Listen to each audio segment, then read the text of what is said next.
I'm taking French 2. SAT and ACT prep. Taking AP Calculus. So I'm taking the calculus and physics. My first online course was photography.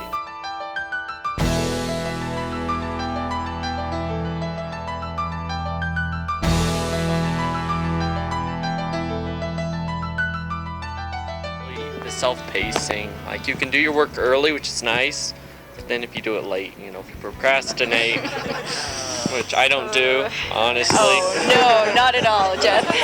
They give you amount of work and you've got to get it done, so there's no one like telling you every second of the day that you've got to get it done all the time.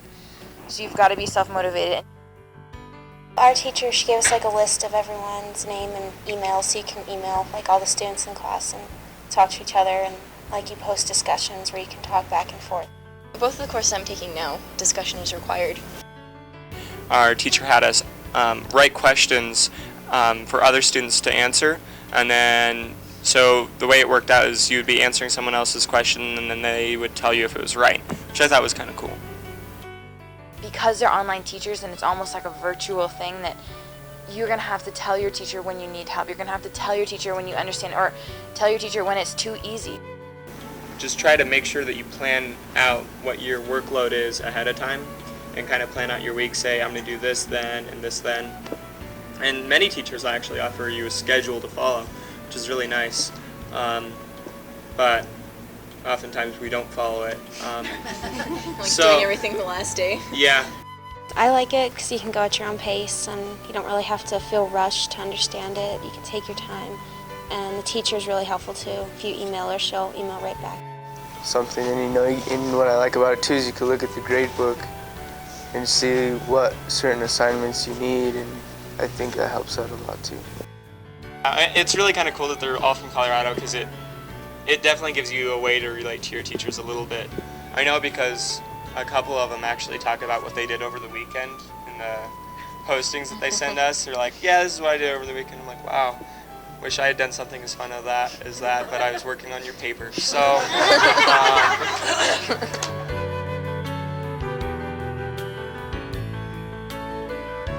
The communication part is the most difficult part, just being almost brave enough to ask questions, because you want to be like independent and you want to make sure that you're really learning it, but at the same time, when you find that you need help, sometimes it's difficult to just kind of let your pride go almost and actually ask a question.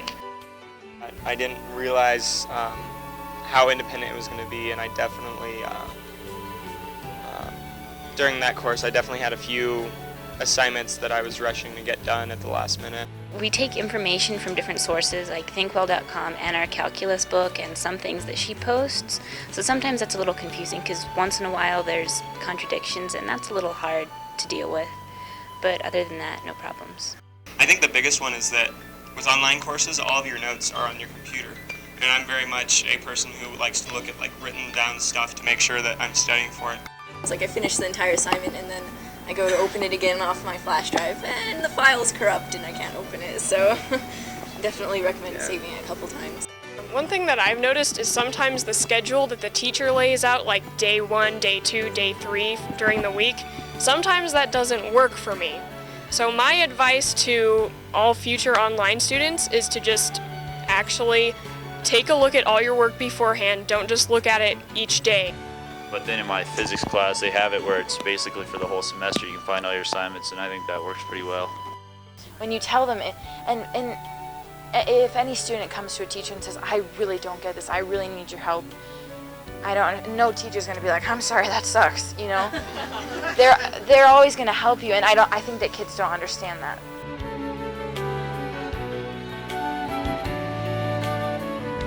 After finishing all these COL classes, I felt a huge improvement in my reading, in my understanding, in my ability to teach myself anything. And I like that. I like the independence of it. And as far as like the self-motivation part, I think that definitely helps us out in life too, later on in like jobs, because you're not going to go up to your boss and be like, I don't know how to do this. Like, you kind of have to teach yourself. The self-motivation thing has really helped me because I have to submit work on time. And in the last couple years, since I haven't been challenged at our school, I've been getting a little bit lax about things like that. So this has kind of helped me just remember that I need to do that. I definitely think, as far as like technology-wise goes, it definitely helps out because I know we're definitely becoming more of a computer-based society and stuff, so that definitely helps. And as far as like self-motivation goes, that definitely pushes you a lot, I think. And that really helps in college. You go to the class or you don't go to the class, and you take the midterm and you get an A or you don't. And that definitely helps with college, is that there's not going to be someone there holding your hand the entire way.